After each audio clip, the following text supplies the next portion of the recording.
नमस्कार teacher and student, आप देख रहे हैं हमारा यूट्यूब चैनल स्कूल चले हम। स्वागत है हमारे यूट्यूब चैनल में।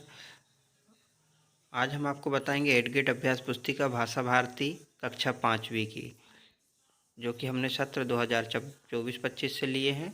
और इसका पाठ 21 प्रेरक प्रसंग, पाठ 20 तक हम आपको पिछले वीडियो में बता चुके हैं। यदि आपने नहीं लिखे हैं उत्तर तो आप चैनल पेज में या प्लेलिस्ट में जा कर के देख लीजिए। और हाँ, यदि आपने चैनल को सब्सक्राइब नहीं किया है तो प्लीज़ चैनल को सब्सक्राइब ज़रूर करें, इसके बाद ही आप वीडियो लिखना शुरू करें।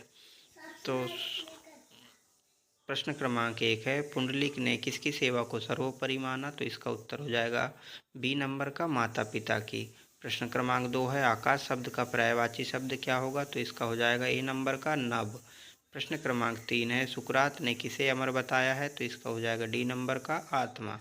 प्रश्न क्रमांक 4 है, पाठ के अनुसार चित्त शुद्धि रूपी अनमोल फल कब मिलता है? तो इसका हो जाएगा डी, जब पवित्र भावना से स्नान हो। फिर है प्रश्न क्रमांक अगला 5वें नंबर का, गंगा भगवान विष्णु के पद कमलों से निकली है, वाक्य में पद कमलों का क्या अर्थ है? तो इसका हो जाएगा बी नंबर का, कमल समान पैर। अब आते हैं हम रिक्त स्थानों की पूर्ति करने में। तो प्रश्न क्रमांक 6 है, गंगा को डैश डैश कहते हैं? तो इसमें उत्तर हो जाएगा बच्चों सुरसरी।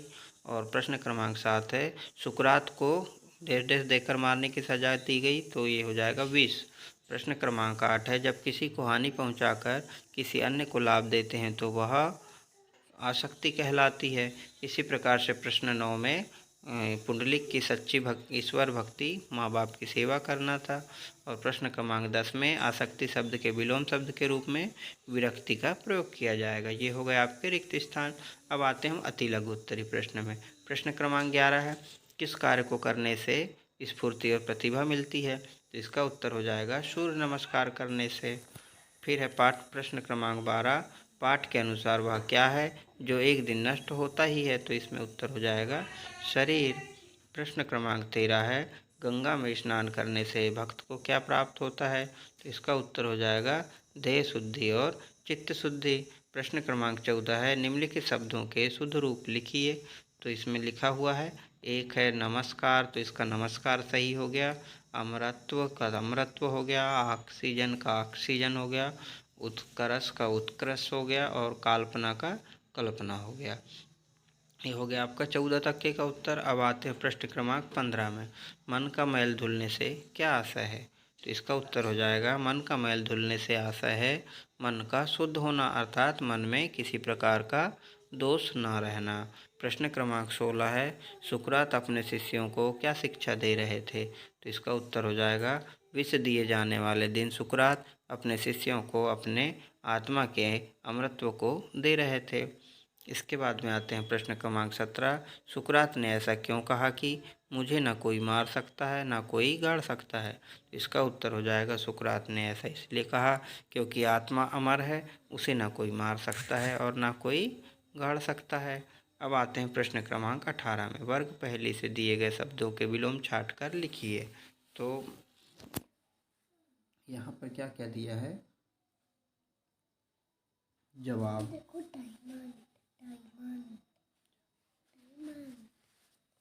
जवाब है ना, तो जवाब का क्या हो जाएगा उत्तर? सवाल है ना, तो सवाल कहाँ लिखा है? ये है, ये हो गया आपका सवाल।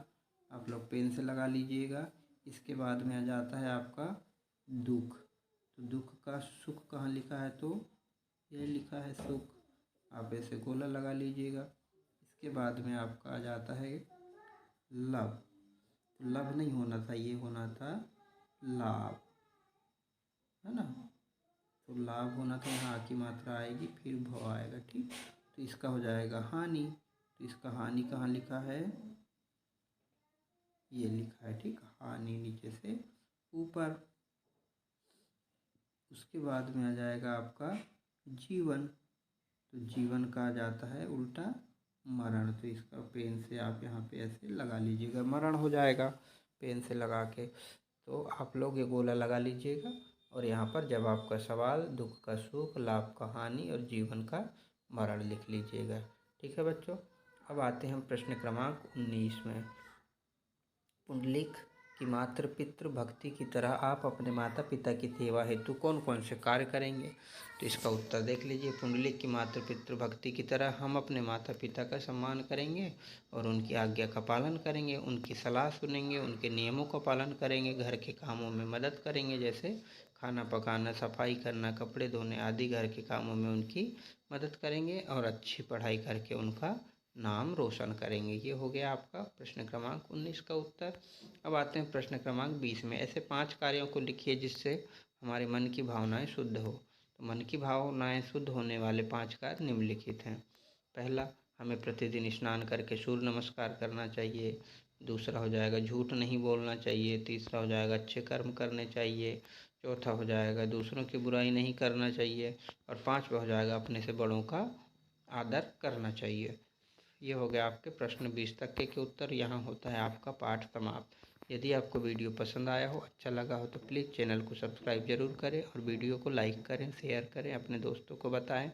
बाय बाय, जय हिंद।